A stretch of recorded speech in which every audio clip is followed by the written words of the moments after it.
Professora Joana Lúcia, do FTM de Ciências Naturais. Na aula passada, pessoal, eu expliquei sobre o sistema digestivo ou o sistema digestório.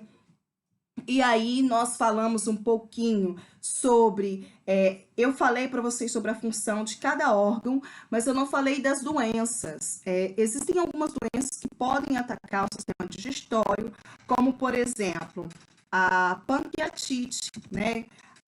It é inflamação. O que termina em it é inflamação. A pancreatite é uma inflamação do pâncreas que, por sua vez, lança excesso de suco pancreático dentro do estômago, né? E isso é muito sério, muito grave, tá? Pode ser fatal. O câncer de colo intestinal é causado por falta de fibras, né? O câncer de colo acontece quando o alimento fica no colo intestinal. Se não houver tratamento imediato, ele também, né, pode ficar por bastante tempo o alimento ali, piorando a saúde da pessoa. O câncer de colo intestinal pode estar ligado ao mau hábito de fumar, tá? A apendicite é quando o alimento cai numa cavidade, um apêndice que nós temos no nosso intestino, chamado de apêndice filiforme, que é um dos órgãos vestigiais. Lembra que eu comentei com vocês que existe a teoria de que nós nos alimentávamos de raízes e vegetais crus. E para fazer a digestão da celulose, existia nesse apêndice bactérias. No decorrer dos anos, né, da evolução da espécie humana, passamos a dominar o fogo, a cozinhar os alimentos, e a mudança drástica na alimentação no decorrer dos tempos foi fazendo com que essas bactérias entrassem em extinção e ficamos apenas com esse órgão vestigial. É o que acredita boa parte dos biólogos evolucionistas. Esse órgão não serve para nada hoje, mas se porventura cair alimento nele, vai dar uma inflamação, ele vai inchar, vai doer muito e a pessoa vai ter que tirar o apêndice, né? É recomendável que seja feita uma cirurgia removendo as infecções que há nela. Se a cirurgia não for feita, uma doença pior, que é a peritonite, destrói o órgão, tá? A peritonite é a inflamação do peritônio, que é toda essa película invisível que existe abaixo do músculo reto abdominal. O peritônio vai cobrir os órgãos, envolver os órgãos, e se porventura ele inflamar, as coisas podem ficar bem piores, tá? Não destrói apenas o órgão da apendicite, né, do apêndice, mas pode contaminar outros órgãos por infecção, tá? Há úlceras peptídicas. O que é uma úlcera? Úlcera é ferida. Qualquer ferida que você tenha no corpo, o médico vai chamar de úlcera. Existe a úlcera nervosa, que é desencadeada por fatores emocionais, a pessoa fica muito estressada, muito nervosa, ela produz ácidos graxos, né? Ácidos graxos, não, me perdoe. Ela produz ácidos gástricos em excesso. Esses ácidos em excesso podem corroer a parede, né, do estômago, igual está mostrando ali, e causar um ferimento, a úlcera, né? Então, toda vez que a pessoa fica nervosa, aumenta a quantidade de ácidos gástricos, que poderá provocar de irritação até mesmo ferida no estômago. Então, as pessoas elas precisam controlar o sistema nervoso, né? Controlar a ansiedade para não ter essa úlcera nervosa.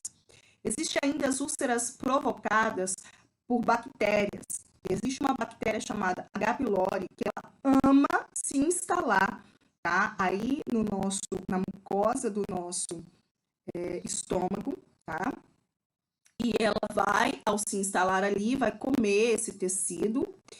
E toda vez que o ácido gástrico entrar em contato com essa ferida, vai doer bastante, né? Então, assim, a solução para essa doença, quando provocada por bactérias, é uma cirurgia para retirada da área infectada. Quando é provocado por nervosismo, né? É claro que não vai ficar uma ferida enorme, a pessoa vai sentir tanta dor que ela vai correr atrás. né? É interessante ela buscar terapias, formas de tratamento e de controlar a sua emoção, né? Desenvolver a inteligência emocional a ponto de controlar a si mesmo. Seguindo, agora para o sistema cardiovascular. O que é o sistema cardiovascular? Ele vai, cardio vem de coração, e circular são os vasos sanguíneos que vão distribuir o sangue, né? Então, assim, o que tem a ver o sistema cardiovascular com o sistema digestório, professora? Nós estamos estudando seres vivos, ok? Ok. Todos os seres vivos precisam de água e alimento, certo? Certo. Alimento para quê? Para obter energia para as funções metabólicas. O que é função metabólica, professora? Crescer, desenvolver-se, reproduzir-se, produzir novas células, coração bater, locomoção, audição, visão, fala. Todas as atividades que um ser vivo faz são atividades metabólicas, que são realizadas por meio de energia. E essa energia é obtida nos heterótrofos pelo alimento. Nas cianobactérias, nas plantas, essa energia é produzida a partir dos seres fotossintetizantes, né? A partir da fotossíntese. Nós não produzimos fotossíntese, logo, somos obrigados a comer outro ser vivo, por isso que somos heterótrofos ou heterotróficos, tanto faz. E precisamos digerir esse alimento. Se eu como um caroço de arroz, eu preciso transformar esse caroço em partículas microscópicas, 10.000, 100.000 vezes menor do que um caroço de arroz. Como que isso é feito? Através do sistema digestivo, começando pela boca, a digestão dos alimentos, vai fazendo os processos até que chega ao ponto de ter a absorção. Eu falei com vocês lá na outra videoaula que a absorção vai acontecer no intestino delgado. No intestino delgado, mais precisamente no duodeno, termina a digestão dos nutrientes e começa a absorção. Essa absorção é o quê? É os nutrientes que agora estão microscópicos, atravessarem a parede do intestino, encontrarem os vasos sanguíneos, entrar dentro dos vasos sanguíneos para que no sangue esses nutrientes sejam distribuídos para todas as células do nosso corpo. É por isso que no intestino nós temos a maior parte dos parasitas humanos, as lombrigas. Então, qual a relação do sistema digestório e respiratório? E também circulatório. O digestório vai fazer a digestão. O circulatório vai fazer circular dentro de nós os nutrientes absorvidos, né? Por meio do sangue. O sangue é um táxi para nós.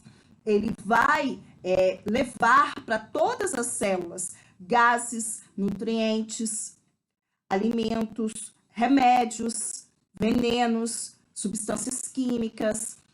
Ah, eu quero saber se uma pessoa é usuário de droga. Se você fizer um exame de sangue, lá você vai saber. O sangue, ele é constituído por duas partes. Uma líquida, chamada de plasma, e uma sólida, feita por células, né? Os glóbulos vermelhos e os glóbulos brancos. O plasma, que é o líquido onde está mergulhado as células, tem os anticorpos que desenvolvemos quando nós temos contato com vírus. Quem tiver agora o coronavírus e se salvar, né, e se curar, vai desenvolver anticorpos. No plasma dessa pessoa vai estar a substância que o organismo dela produziu para combater esse vírus. Se você tomou uma vacina, o seu corpo vai produzir anticorpos que vai ficar no seu plasma. Ah, eu fui picado por uma cobra. Então, você vai receber um soro, que já é um anticorpo pronto, produzido por um cavalo ou qualquer outro animal, ou uma substância química que vai neutralizar a ação desse veneno dessa cobra ou qualquer outro animal peçonhento. Então, no plasma nosso está toda a nossa informação. Quando a mãe amamenta um filho, ela está passando, através do leite materno, os anticorpos presentes no plasma do sangue dela, que pelo leite vai passar para o bebê. É por isso que se diz que o leite materno é melhor, porque tem anticorpos da mãe, anticorpos que ela desenvolveu no decorrer da vida dela. Então, essa criança que mama o leite do peito terá mais um sistema imunológico melhor, mais resistente, visto que vai ganhar essas vacinas naturais, chamadas de anticorpos, de sua mãe, certo? Os leites artificiais, as fórmulas, não têm esses anticorpos. Logo, essas crianças podem ser mais vulneráveis, né, a desenvolver doenças, a terem doenças causadas por vírus, né, por ela não ter esses anticorpos. Tá? Então, o sistema circulatório, pessoal, ele vai fazer a distribuição desses nutrientes para a célula. A gente diz que nós respiramos pelo nariz, né? Assim, a respiração, na crença popular, ela se dá unicamente pela entrada e saída de ar. Na verdade verdadeira, a respiração, ela acontece dentro da célula. A respiração, ela é chamada de respiração celular, que é aquela que ocorre dentro da célula, numa organela chamada mitocôndria, pelo qual, ao longo desse processo de respiração celular, nós vamos obter a energia necessária para o funcionamento do nosso corpo. O nosso sistema respiratório, na verdade, ele seria o nome correto, né, para ele, o sistema de ventilar. Por que ventilar? Seria o sistema de absorver o gás oxigênio, inspirar o gás oxigênio e expirar o gás carbônico. Então, o nosso sistema respiratório, ele tem a função apenas de fazer essa condução de gases. Quem realmente respira, quem realmente produz energia são as células. Para produzir essa energia, elas vão precisar, então, de alimentos, que veio do sistema digestório, vão precisar de gás oxigênio, que vem do sistema respiratório, e lá dentro dela elas vão produzir energia, que será dispersada também pelo sistema circulatório, e o sistema circulatório vai devolver o lixo. O que é o lixo? É o gás carbônico, que vai ser jogado fora pelo sistema respiratório. Então, eu tenho aí uma tríade, né? Um trio fundamental para a produção de energia. Eu vou precisar do sistema digestivo ou digestório, do sistema respiratório e do sistema circulatório. É por isso que, se meu coração morre, os outros órgãos também morrerão. É por isso que, sem o intestino delgado, sem todo o intestino, eu não vou conseguir obter os nutrientes. E é por isso que, se eu não tiver o sangue circulando, eu também não vou conseguir produzir a energia fundamental para a minha existência. Então, esses sistemas estão juntos no metabolismo, tá certo? Vamos entender melhor como é que funciona?